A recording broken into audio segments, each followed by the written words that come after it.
Assalamualaikum warahmatullahi wabarakatuh. Di sini saya akan mempresentasikan hasil kerja kelompok kami dari kelompok 4 yang berjudul menu, yang beranggotakan Sandro, Willy, Rahmat, Muhammad Rizky, dan Muhammad Prayogi. Yang pertama yaitu komunikasi face to face. Komunikasi tatap muka atau face to face adalah komunikasi yang dilakukan di mana komunikator berharap langsung dengan komunikasinya, yang memungkinkan respon langsung dari keduanya. Seorang komunikator harus mampu menguasai situasi dan maupun mengkomunikasikan pesan yang disampaikan sehingga komunikasi mampu menangkap dan memahami pesan yang disampaikan. Yang kedua, 3 fungsi percakapan dalam CSCW digunakan untuk menganalisa catatan atau transkrip. Konvensi elektronik ini akan membantu memahami beberapa baik peristipan menyalin dengan komunikasi elektronik. 2. Digunakan sebagai petunjuk untuk keputusan desain. Pemahaman percakapan formal antar manusia, menghindari kesalahan dalam perencanaan media elektronik. Dan yang ketiga, dapat digunakan untuk mengarahkan desain, menstrukturkan sistem dengan teori. Selanjutnya akan dibacakan oleh teman saya, Sandro Willy. Selanjutnya akan dibacakan oleh saya, nama saya Sandro Willy. Ketiga, struktur percakapan dasar. Percakapan dasar adalah bentuk komunikasi paling umum yang dilakukan penutur dan lawan tuturnya untuk menjalin hubungan antara yang satu dengan yang lain. Dalam linguistik, bentuk dari komunikasi adalah tuturan. Di dalam tuturan mengandung bentuk yang bermakna dan berstruktur secara gramatikal. Selain kajian linguistik secara umum, dijelaskan juga kajian pragmatik. Tuturan yang mengandung kata dan jenis gramatikal dengan mengenal berbagai jenis tuturan. Yang keempat yaitu komunikasi berbasis teks. Komunikasi berbasis teks merupakan salah satu bentuk nyata dari komunikasi jenis ini yang sudah banyak dirasakan manfaatnya oleh pengguna komputer di seluruh dunia. Aplikasi pendukungnya pun sudah banyak terdengar di pasaran. Namun karena alasan kendala protokol, teknologi pengiriman paket datanya rata-rata menggunakan protokol TCP. Menurut model referensi OSI maupun TCP/IP protokol suite, pada transport layer terdapat 2 protokol, yaitu TCP dan UDP. Maka dirasakan perlu untuk mencoba membangun aplikasi komunikasi berbasis teks dengan memanfaatkan UDP sebagai protokolnya.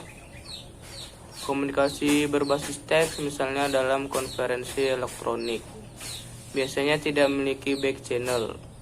Setiap konfirmasi harus diberikan cara persuit pada ucapan-ucapan pendengar selanjutnya, tapi akan membingungkan dalam menganalisis ucapan-ucapan sederhana yang tidak sesuai dengan ucapan atau ungkapan dalam percakapan.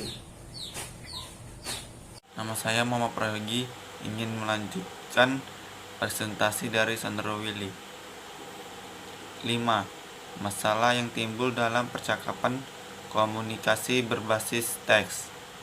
1. Back channel. Kehilangan back channel dan nada suara serta bahasa tubuh pembicara. 2. To taking. Tidak adanya back channel menimbulkan kesulitan bagi pendengar untuk menginterupsi percakapan atau truth taking. ketiga, konteks. Hilangnya back channel dan kemungkinan giliran yang overlapping menyebabkan sulitnya menentukan konteks dari ungkapan tekstual.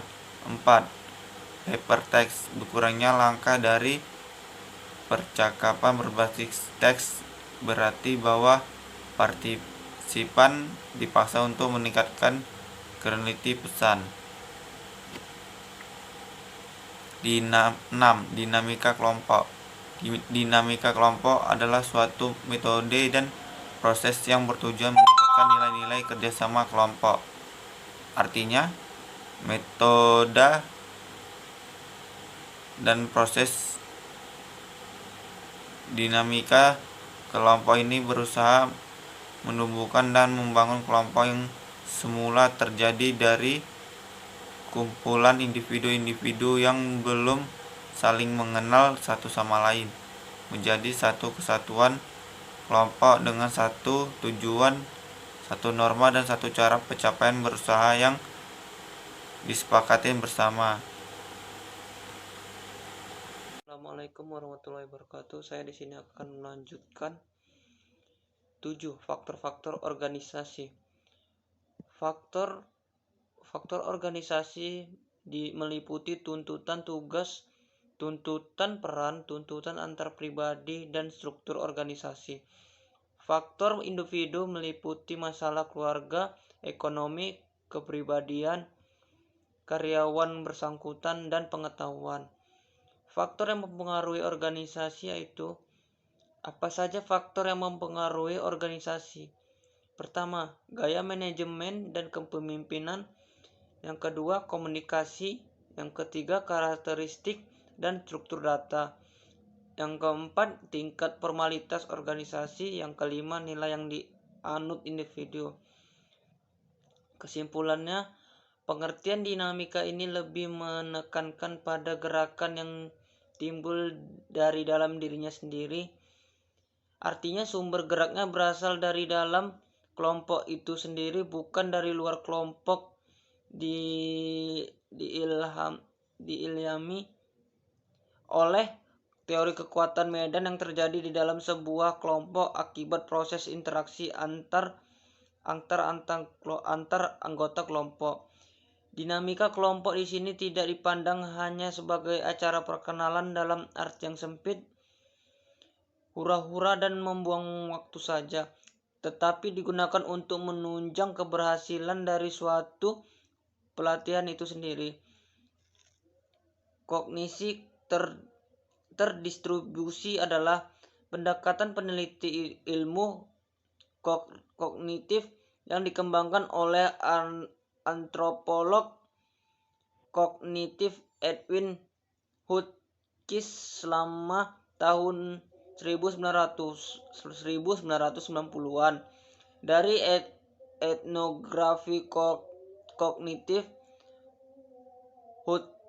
Hutchin berpendapat bahwa representasi mental yang dipegang oleh ilmu kognitif klasik yang ada di dalam otak individu sebenarnya didistribusikan dalam sistem sosiokultural yang merupakan alat untuk berpikir dan memahami dunia. Sekian presentasi kami, terima kasih.